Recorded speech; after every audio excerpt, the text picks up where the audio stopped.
The massive alien ship cast a shadow over Washington, D.C. as it descended from the clouds. It was the third day since the Galactic Confederation had announced their presence to Earth, and today marked the first official diplomatic meeting. See? Cameras and crowds gathered despite the security perimeter, all straining for a glimpse of humanity's first alien visitors. Major Alan Carter stood at attention beside General Wilson on the reception platform. His dress uniform felt too tight around the collar, but he maintained perfect posture. As Earth's newly appointed military liaison to the aliens, he couldn't show any sign of discomfort or uncertainty. "Remember, Major," General Wilson whispered. "Observe everything, report everything, trust nothing." "Yes, sir," Carter replied. At 42, he had served in 3 conflicts on Earth, but nothing in his experience had prepared him for this assignment. The ship's ramp extended with a soft hiss. 6 alien figures emerged, tall, slender beings with smooth gray-blue skin and large angular eyes. They moved with unsettling grace as if gravity affected them differently. President Garza stepped forward with the Secretary General of the United Nations. "On behalf of humanity, we welcome the representatives of the Galactic Confederation to Earth." The lead alien placed a 4-fingered hand across its chest. "I am Ambassador Zix Tholian of the Akrelian species. We bring greetings from the 27 sentient species of the Confederation." Its voice had an odd musical quality, translated through a small device at its throat. The formalities proceeded according to the carefully negotiated protocol. After speeches and introductions, the delegation moved to the newly prepared conference facility. Carter followed 2 steps behind General Wilson, noting how the aliens seemed to glide rather than walk. Inside the conference room, Carter was seated, directly across from a being introduced as Vrel Noctar, the Confederation's military attaché. The alien's body was more muscular than the others, with small ridges along its jawline. It studied Carter with unblinking violet eyes. "Major Carter," Vrel Noctar said through its translator, "your species has achieved much in a short evolutionary time frame. We have reviewed your military capabilities with great interest." Carter nodded politely. "We look forward to learning about Confederation defense technologies as well." The alien made a clicking sound that might have been a laugh. "Indeed, though I must admit some confusion about your arsenal. You maintain an unusual diversity of weapon systems. Redundancy and versatility are core principles of our defense strategy," Carter explained. Ambassador Zix Tholian joined their conversation. "What perplexes us is your continued production and training with kinetic weapons, projectile firearms, explosive devices, even bladed weapons. All other spacefaring species abandoned such tools centuries before achieving interstellar travel." Carter felt a subtle shift in the atmosphere. This wasn't casual conversation. The aliens were probing for something specific. "We find value in maintaining diverse capabilities," he said carefully. President Garza called the meeting to order before the conversation could continue. The aliens presented information about the Confederation, its history, governing structure, and the benefits Earth would receive by joining. Carter listened attentively, but his mind kept returning to Vrel Noctar's questions about Earth's weapons. Later that evening, Carter met Lieutenant Samantha Wells at a secure facility beneath the Pentagon. Wells was 34, with short blonde hair and intense focus that had earned her a reputation as the military's leading expert on historical warfare. "They're really interested in our old weapons," Carter explained as they walked through the security checkpoints. "Almost concerned about them." Wells frowned. "That's weird. Their tech is at least a century beyond ours. Why would they care about rifles and tanks?" "Exactly my question. The General wants you at tomorrow's military technology exchange. Your expertise in weapons evolution might help us understand their interest." "Looking forward to it," Wells said. The next day, the human and alien delegations gathered in a demonstration area at Joint Base Andrews. The aliens had brought examples of their basic military technology: energy shields, plasma-based weapons, and detection systems that could identify life forms through solid walls. When it was humanity's turn, General Wilson had arranged a comprehensive display of Earth's military capacity. Modern energy weapons were demonstrated alongside traditional firearms, explosives, and even examples of non-powered combat techniques. Lieutenant Wells provided historical context as each system was demonstrated. She noticed how the aliens flinched when the conventional firearms were discharged, not from fear but from what appeared to be confusion or discomfort. Vrel Noktar approached Carter during a break in the demonstrations. "Major, perhaps you can explain something that puzzles me. Your species has developed energy weapons similar to our early designs, yet you maintain these loud, inefficient projectile weapons. Why?" Carter considered his response carefully. Different situations call for different tools. Energy weapons have advantages, but they require power sources that can fail. Physical projectiles have limitations too, but they're reliable in various environments. The alien blinked slowly. All species develop energy weapons and quickly abandon physical munitions. The pattern is consistent across thousands of worlds, yet humans cling to these outdated methods. Before Carter could respond, Wells joined them. "With respect, Commander Vrel Noktar, humans don't see technological development as a straight line where newer always means better. We adapt and maintain what works." "Fascinating," the alien said. "And concerning." "Concerning?" Wells asked. "Cultural observation only," Vrel Noktar said quickly. "Your species shows unusual attachment to tools of violence." That evening, Carter and Wells met with General Wilson in a secure room to debrief. "They're hiding something," Carter said. "Every time we demonstrate conventional weapons, they get nervous." Wells nodded. "It's like showing a smartphone to someone who's only seen quantum computers. They shouldn't be surprised or interested, just condescending about how primitive we are. Instead, they're fixated." "The President wants this alliance," General Wilson said. "But my instincts tell me they didn't travel hundreds of light years just to welcome us to the neighborhood. Keep digging." 3 days later, Carter was invited aboard the alien flagship for a tour. He brought Wells as his technical advisor. The ship was a marvel of engineering, with systems that seemed to operate on thought as much as physical interaction. In what appeared to be a historical display, Carter noticed something odd. Depictions of ancient alien battles showed weapons, remarkably similar to human projectile weapons, but the timeline indicated these had been abandoned over 15,000 years ago. "Ambassador?" Carter asked, pointing to the display. "These appear to be kinetic weapons, like the ones you questioned us about." Ambassador Zix Tholian's face shifted in what Carter had learned was an expression of discomfort. "Yes. All species go through a regrettable phase of development. Yet they worked well enough to build your early civilizations," Wells observed. "There are more elegant solutions now," the ambassador said dismissively. "Your species will learn this as you join galactic society." As they left the ship, Carter and Wells exchanged glances. Something wasn't right. The aliens weren't just confused by human weapon choices, they were disturbed by them, and neither Carter nor Wells believed it was from peaceful intentions alone. "I think," Wells said quietly as they walked away from the alien vessel, "that we need to look more closely at what they're not telling us about these elegant solutions, and why they're so interested in our outdated weapons." 6 months after first contact, Earth was buzzing with alien technology and cultural exchanges. The Galactic Confederation had set up embassies in 12 major cities, and humans had begun traveling to nearby alien worlds. Captain Laura Dawson stood on the bridge of the USS Liberty, Earth's first faster-than-light capable warship. Though built by humans, it incorporated Confederation technology that allowed it to travel between stars. As a goodwill gesture, the ship had been invited to join a routine Confederation patrol. "Status report," Dawson said, her blue eyes scanning the bridge crew. "All systems normal, Captain," replied her first officer, Commander Ben Wallace.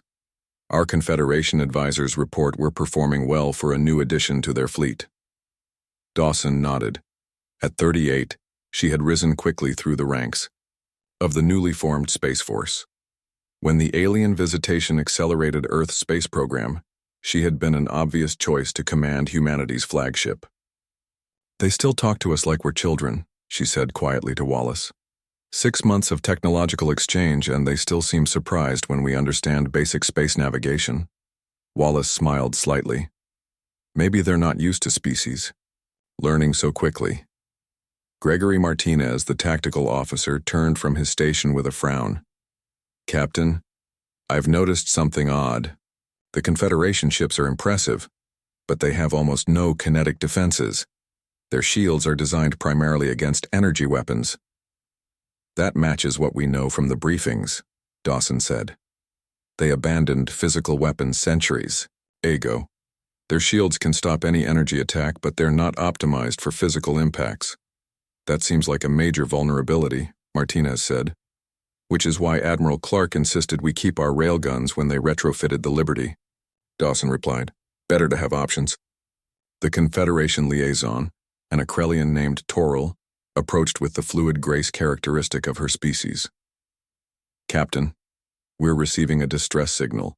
An outpost in the Proxima sector has gone silent. Dawson straightened. What's the protocol? Our patrol is the closest response unit. Fleet Command requests we investigate. Set course, Dawson ordered. Maximum speed. 3 hours later, the small fleet of 5 ships, 4 Confederation vessels and the Liberty, dropped out of faster-than-light travel near a small research outpost orbiting a moon. The station was dark, with visible damage to its outer sections. Life signs? Dawson asked. Faint readings, the sensor officer reported. Perhaps 20 survivors out of the usual 100 personnel. Toril looked disturbed. The station's defenses were substantial. I cannot imagine what could have caused this level of damage. We're being hailed, Communications Officer Lisa Grant announced. Audio only, very weak signal. Put it through, Dawson ordered. A strained voice filled the bridge. This is Dr. Nero of Outpost Proxima. Please help. They came without warning. Our weapons had no effect. Dr. Nero, this is Captain Dawson of the USS Liberty. Who attacked you? We don't know. Dark shapes. They absorbed our energy weapons, tore through our shields like they weren't there. The transmission became garbled. Prepare a rescue. Team, Dawson ordered. Full combat gear. Toril stepped forward. Captain, Confederation protocol recommends waiting for specialized recovery teams. There are survivors who need immediate assistance, Dawson said firmly. We're going in. An hour later, Dawson led a mixed team of humans and aliens through the damaged station. The interior was cold, with emergency lights casting red shadows across twisted metal and broken equipment. Something tore through these walls, Martinez observed, running his hand along a jagged edge. Not cut or melted. Torn, the team found, survivors barricaded in the central core of the station. Dr. Nero, a thin Zalarian with pale green skin, looked up as they entered. You brought humans, he said, relief in his voice. Good. What happened here, Doctor? Dawson asked, as medics tended to the injured. They came from the darkness beyond the moon's shadow, Nero said, his voice trembling. At first we thought they were ships, but they were something else. When they breached the station, we fired defense weapons, but the energy beams passed, through them or were absorbed. Did you capture any images? Martinez asked. One of the other survivors activated a damaged console. The screen flickered to show security footage. Dawson leaned forward, her breath catching.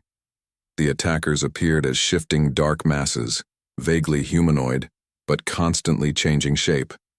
Where energy weapons struck them, they seemed to grow larger. What are they? Dawson whispered. We don't know, Nero said. Our database has no record of such entities. Toril had gone very still, her large eyes fixed on the screen. Impossible, she murmured. You recognize these things? Dawson asked sharply. No, Toril said too quickly. They are unknown to me. Dawson didn't believe her but didn't press the issue. We need to evacuate everyone to the Liberty.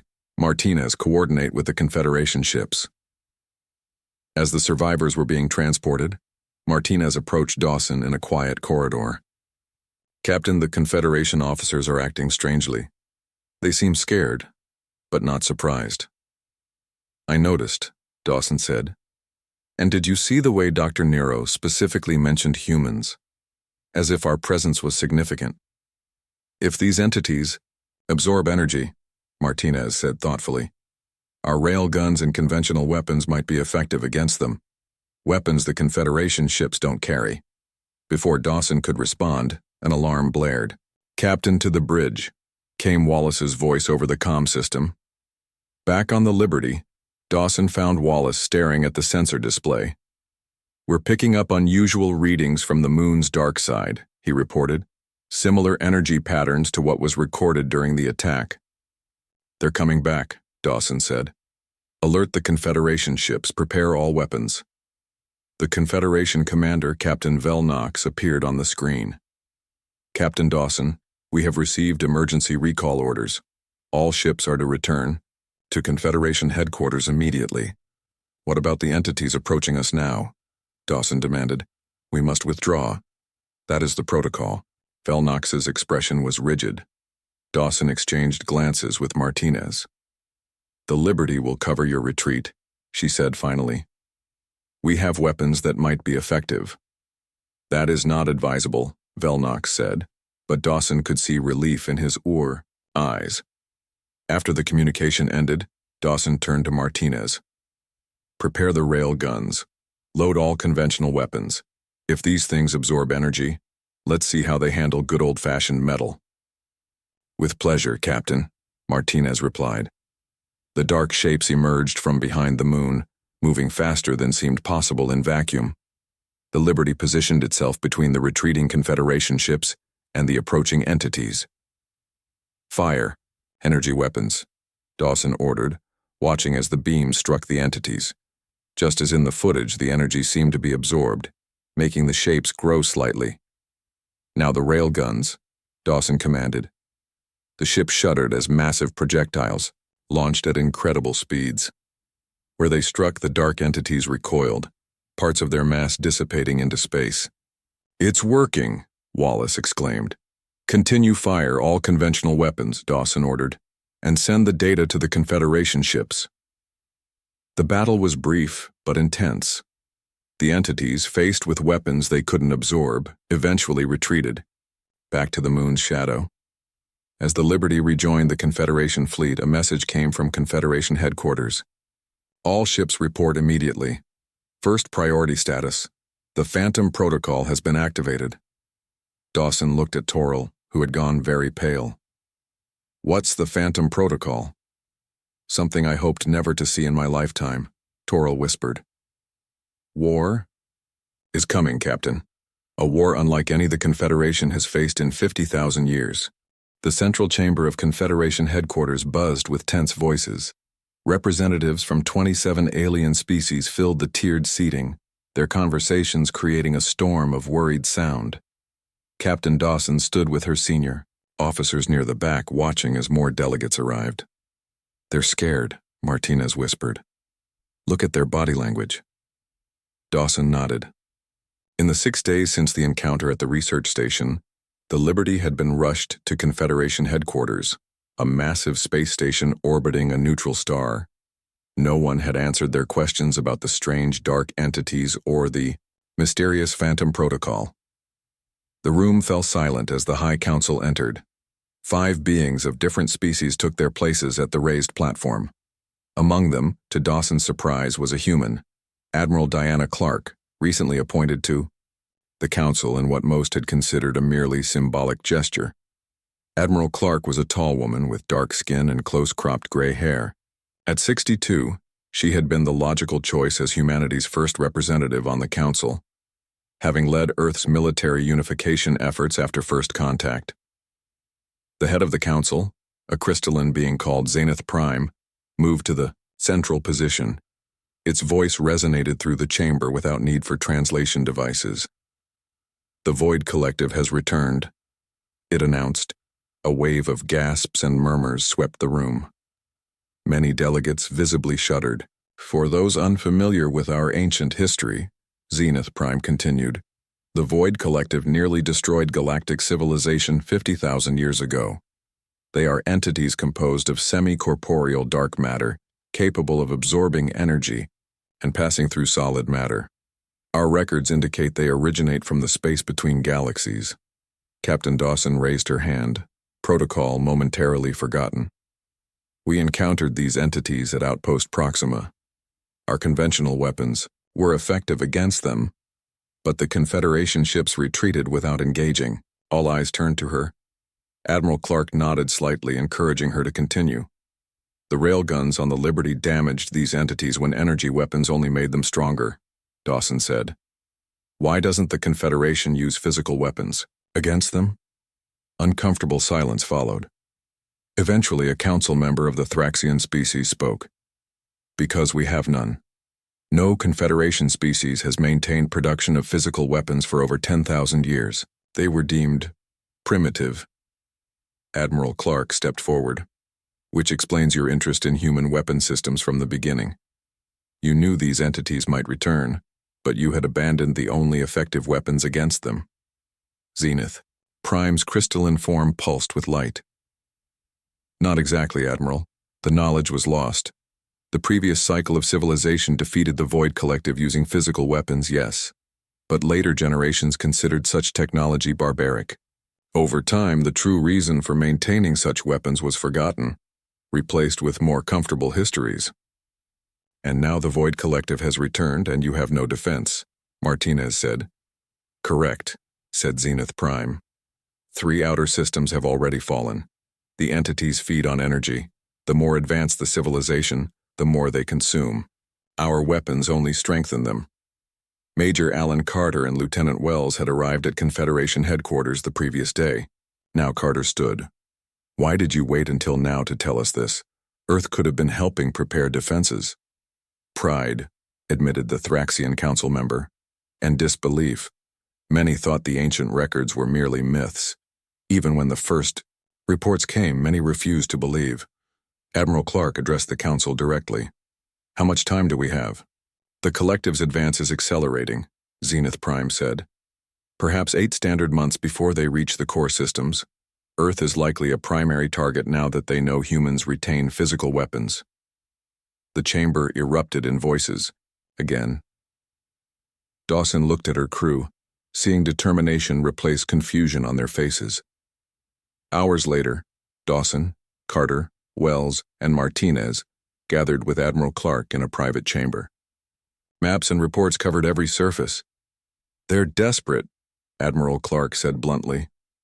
The Confederation has forgotten how to fight an enemy they can't blast with pretty lights. Why did humans keep physical weapons when every other species abandoned them? Wells asked. What made us different? Paranoia, Carter said with a slight smile. And respect for history. Every human military still trains with basic weapons as a fallback. Admiral Clark nodded. And now that paranoia might save the galaxy. She touched a control, bringing up a holographic display of the known galaxy. Red markers showed systems already lost to the Void Collective. The Council has approved an emergency measure. Clark continued. Humanity will lead the military response. The Liberty's success proves our approach works. I've been appointed Grand Admiral of the Combined Fleet. Congratulations, Admiral, Dawson said. Save it, Clark replied. I need each of you for critical roles. Captain Dawson, your ship will become our test platform for retrofitting Confederation vessels with human weapon systems. Major Carter, you'll coordinate with Earth to increase production of conventional weapons. Lieutenant Wells, your knowledge of historical combat techniques is suddenly the most valuable education in the galaxy. Wells looked startled. Ma'am, these entities have fought our kind before, Clark explained. They know what to expect from modern tactics, but ancient combat methods, formations, and strategies might catch them off guard. We need to train alien species who haven't held a physical weapon in generations. And me, Admiral? Martinez asked. You'll head tactical development. We need new weapons based on old principles. Fast. As they studied the battle reports, Dr. Nero from the research station joined them.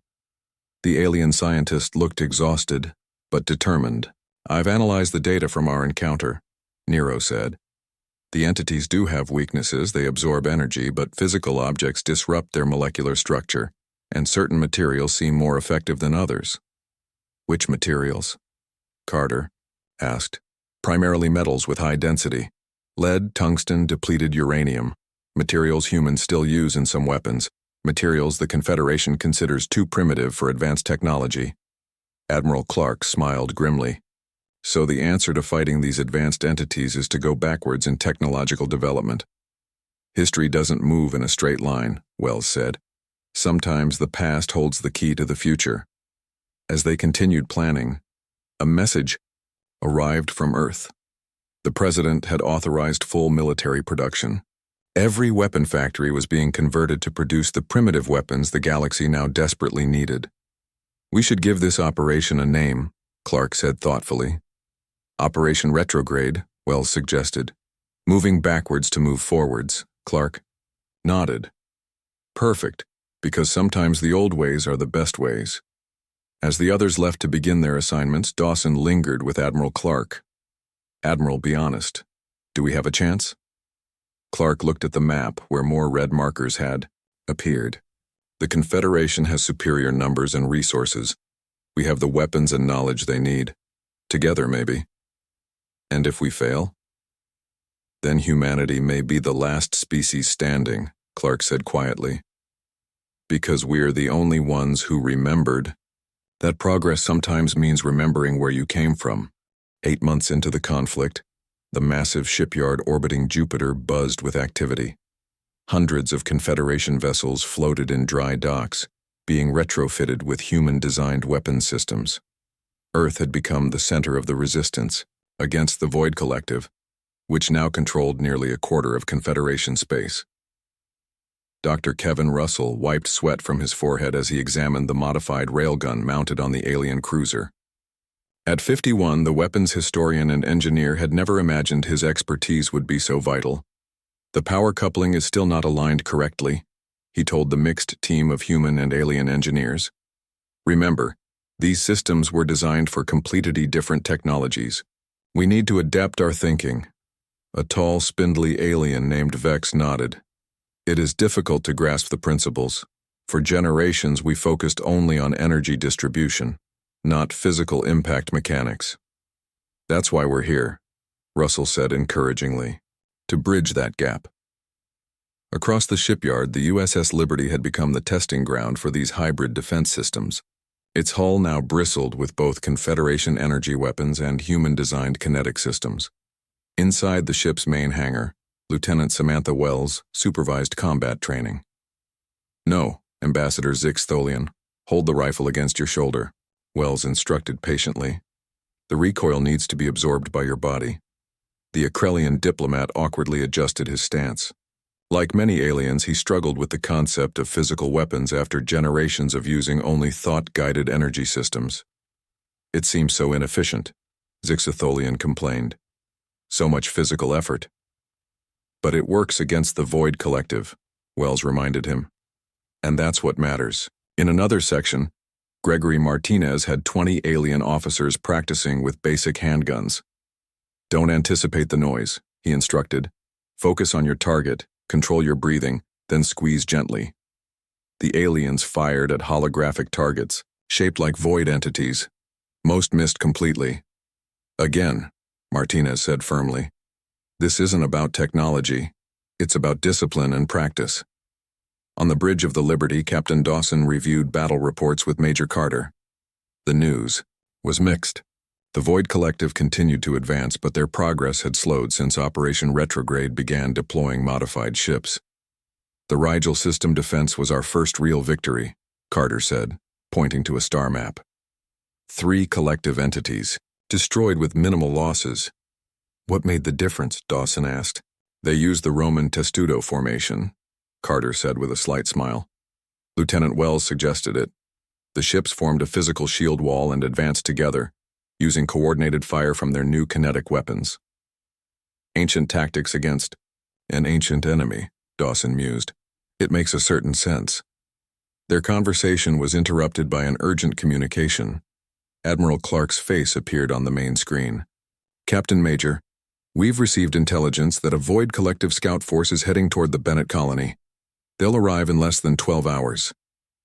The Bennett colony is one of our largest off-world settlements, Carter said, concerned. Almost 50,000 people. Exactly, Clark replied. I believe they're testing our response capabilities. The Liberty is the closest combat-ready vessel. You'll lead a small fleet of 5 retrofitted Confederation ships.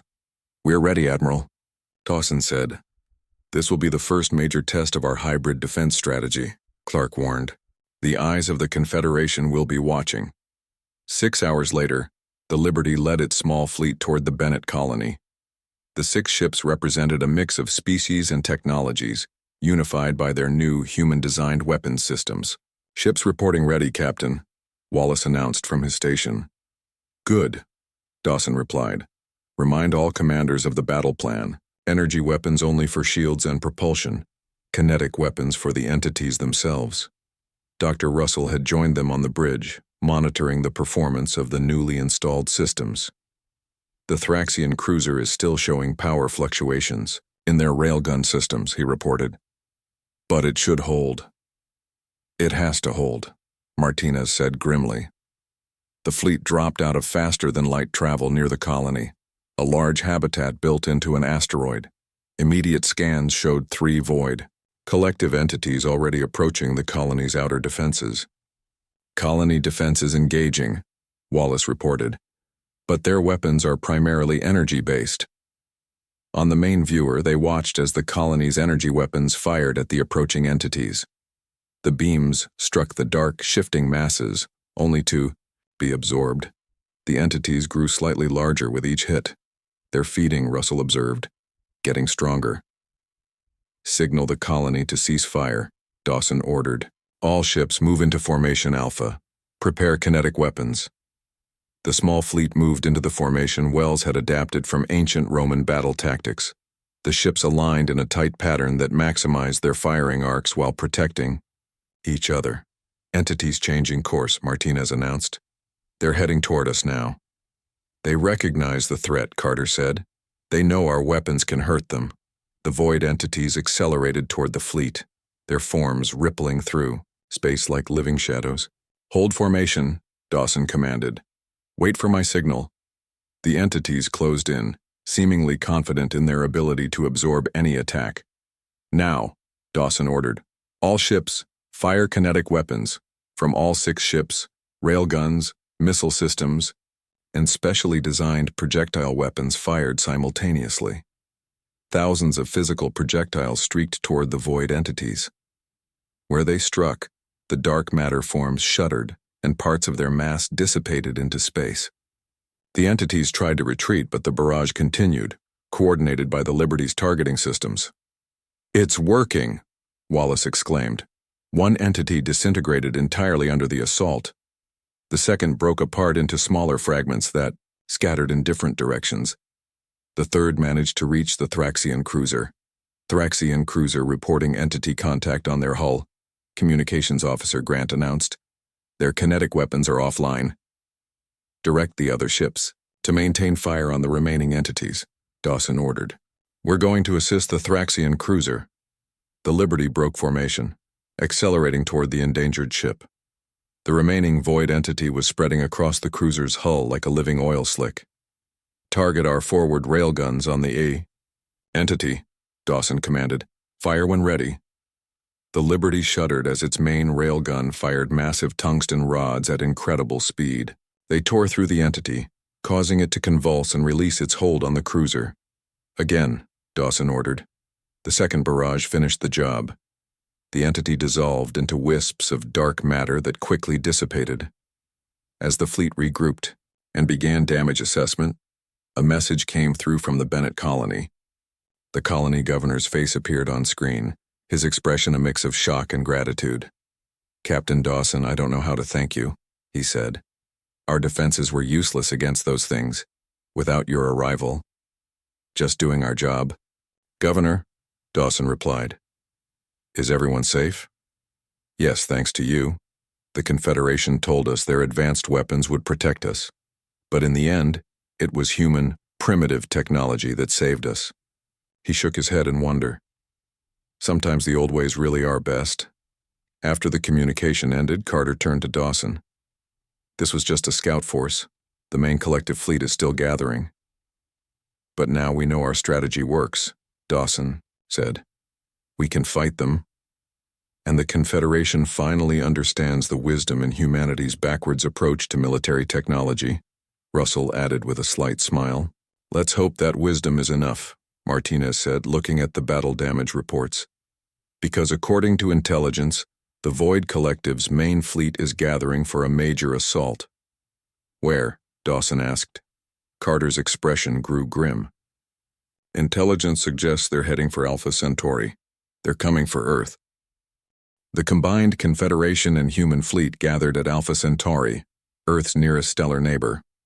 Over 300 ships formed a defensive line between the approaching Void Collective and humanity's home system. At the center of the formation floated the UES Defiance, the largest human warship ever built.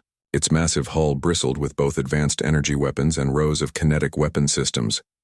Grand Admiral Diana Clark stood on the bridge, studying the tactical display. Beside her, Ambassador Zixitholian watched nervously. Your species has accomplished much in a short time, the alien diplomat said. 6 months ago we would have thought this impossible. Necessity is the mother of invention, Clark replied. Or in this case, reinvention. Reports indicated the Void Collective had gathered nearly 200 entities for this assault. Intelligence suggested they had identified Earth as the primary threat to their expansion, due to humanity's continued use of physical weapons. Major Alan Carter entered the bridge, followed by Lieutenant Wells. Both wore combat armor designed for possible boarding actions. Special operations teams are ready, Admiral, Carter reported. Every team has both human and alien members, equipped with the new alloy weapons Dr. Russell developed. Good, Clark nodded. And the fleet status? All ships report ready, said the communications officer.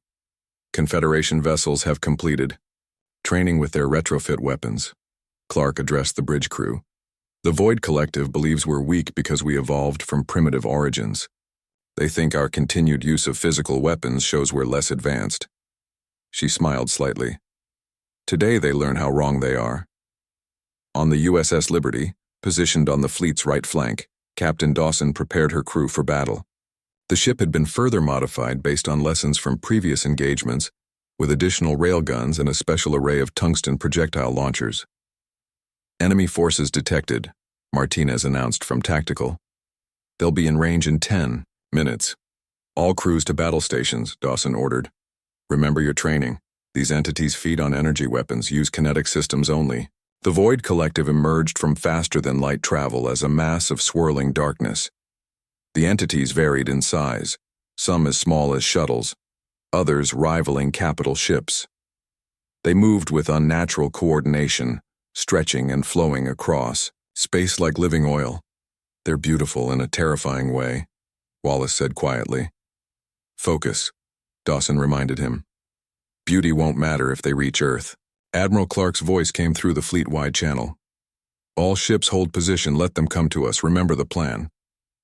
The Confederation fleet had adopted formations based on ancient human military tactics.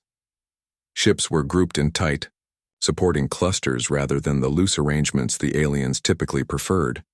Each group was designed to provide overlapping fields of fire with their kinetic weapons. The Void entities accelerated toward the fleet, their front line spreading wide to engulf the defenders.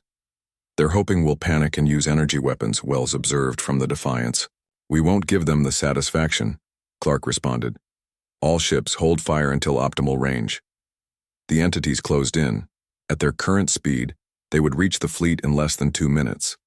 Optimal firing range in 30 seconds, the tactical officer announced on the Defiance. Clark waited until the last possible moment. All ships execute Fire Plan Alpha. As one, the entire fleet fired their kinetic weapons. Railguns launched dense metal projectiles at incredible speeds. Specially designed missile systems released thousands of smaller projectiles. Even simple ballistic cannons, based on designs thousands of years old, fired dense metal shells.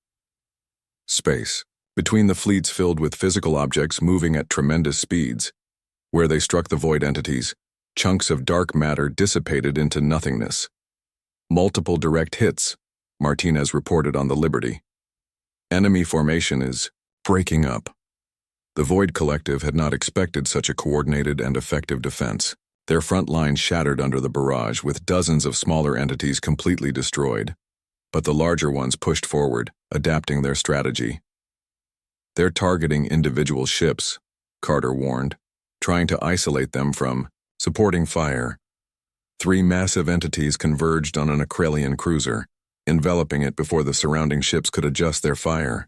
The cruiser's signals went dark. "We need to adapt too," Clark decided. "Execute maneuver Delta 7. The fleet shifted formation, creating fire corridors that forced the entities to pass through concentrated zones of kinetic fire. The tactic worked briefly until the largest entity, nearly twice the size of the Defiance, changed direction and accelerated directly toward the flagship. "Brace for impact," Clark ordered. "All weapons focus on the approaching entity." The Defiance shuddered as it unleashed its full arsenal. Thousands of projectiles tore into the massive entity, but its momentum carried it forward. It struck the flagship's shields, which flared and died as the entity began spreading across the hull. "Hull breach on decks 4 through 7, reported the damage control officer. "Entity is attempting to penetrate our armor." Clark turned to Carter and Wells. "Time for your boarding teams, Major. We need to test Dr. Russell's theory." In the laboratory on Jupiter, Dr. Russell had discovered that certain metal alloys disrupted the void entity's molecular structure more effectively than others. Based on this finding, he had developed close combat weapons specifically designed to fight the entities if they breached ship hulls. Carter led his team through the corridors of the Defiance, following the trail of spreading darkness. Where the entity touched metal, it left black scorch marks as if consuming the material itself. "Remember your training," Carter told the mixed human and alien team. "Short, controlled strikes. Don't let it touch your suits." They found the main mass of the entity in a large cargo bay, its dark tendrils spreading along walls and ceiling. "Now," Carter ordered. The team attacked with their specialized weapons, spears, axes, and swords made from the alloy Russell had developed. Where the weapon struck, the entity recoiled, its substance dissipating like smoke. On the bridge, Wells monitored the operation through helmet cameras. "It's working. The entity can't maintain cohesion when struck by the alloy." Clark watched the battle unfold across multiple fronts.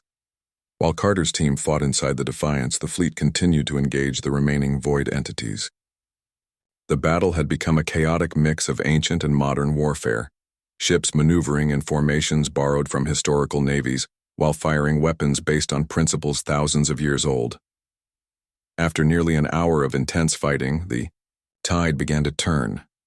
The void entities, unable to feed on energy weapons and constantly damaged by kinetic attacks, started to retreat. Inside the Defiance, Carter's team had reduced the boarding entity to scattered fragments that could no longer maintain cohesion. "Admiral," the tactical officer called out, "the enemy is breaking formation. They're withdrawing." The bridge crew watched as the remaining void entities accelerated away from the battlefield, eventually disappearing into faster-than-light travel. "Do we pursue?" asked the helm officer. Clark shook her head. "No. We've won this battle, but the war isn't over. Let them run. They'll spread the word that humans aren't the easy prey they expected."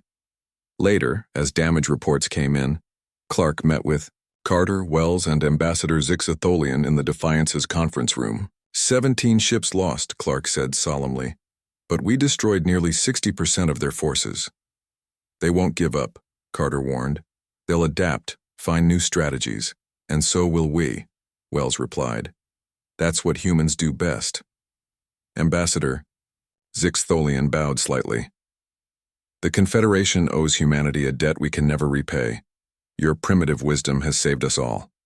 Clark smiled. "Perhaps the real lesson is that progress isn't always about moving forward. Sometimes it means remembering where you came from." As the ambassador left, Carter looked out the viewport at the assembled fleet, human and alien ships fighting together, old technology working alongside new. "Do you think they'll remember this lesson?" he asked. "Or will they forget again in another 10,000 years?"